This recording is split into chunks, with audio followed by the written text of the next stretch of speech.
നമ്മുടെ മുമ്പിൽ ജീവിക്കുന്ന ഒരു മാതൃകാ പുരുഷനുണ്ട്. പേര് കാന്തപുരം എന്നാണ് ഇന്ന് സമൂഹം വിളിക്കുക. കാന്തപുരം ഇന്ന് ആരുടേതാണ് എന്ന് ചോദിച്ചാൽ അത് കേരളത്തിന്റെ ഉസ്താദാണ് എന്ന് പറയും. ആരായിരുന്നു കാന്തപുരം എന്ന് ഓർത്തു നോക്കിയേ. ആരുടെ വിമർശനം ഏൽക്കാതെയാണ് വന്നിരായ കാന്തപുരം ഉസ്താദ് നടന്നു വന്നത്. ചെമ്പട്ട് വിരിച്ച രാജരഥയിലൂടെ കടന്നു വന്ന മനുഷ്യന്റെ പേരല്ല കാന്തപുരം.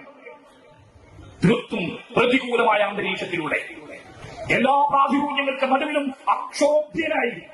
ആ പ്രാതികൂല്യങ്ങൾ, പ്രതികൂലത എന്തൊക്കെയായിരുന്നു എന്ന് നിങ്ങൾ ആലോചിക്കണം. വിളിച്ച വാക്കുകൾ മുഴുവനും, ആ വാക്കുകളെ മുഴുവനും എടുത്തിട്ട് ഈ തലപ്പാവിന്റെ നെറുകയിൽ വെച്ചു വന്നിരായ അവസ്ഥ. ഏറ്റവും വലിയ അവമതി എന്താണെന്നറിയോ? നിങ്ങൾ പ്രാകൃതനാണ് എന്ന് പറയുന്നതാണ്. നിങ്ങൾ യാഥാസ്ഥികനാണ് എന്ന് പറയുന്നതാണ്.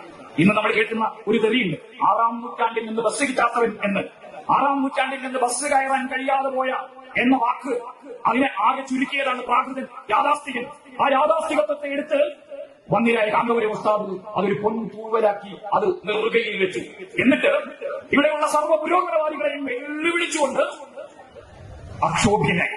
നമുക്ക് എങ്ങനെയാണ് കാന്തപുരം ഉസ്താദിനെ പ്രതികരിക്കാൻ കഴിയും? ഇങ്ങനെ വിരിച്ചു വെച്ച ഒരു മാർപ്പിടവുമായി നമ്മുടെ ഈ തെരുവിലൂടെ സത്യത്തിനു വേണ്ടി, ധർമ്മത്തിനു വേണ്ടി തളരാതെ എടുന്നു നിന്ന് ഈ സമൂഹത്തെ മുന്നോട്ട് നയിച്ച മഹാമനീഷിയുടെ പേരാണ് കാന്തപുരം.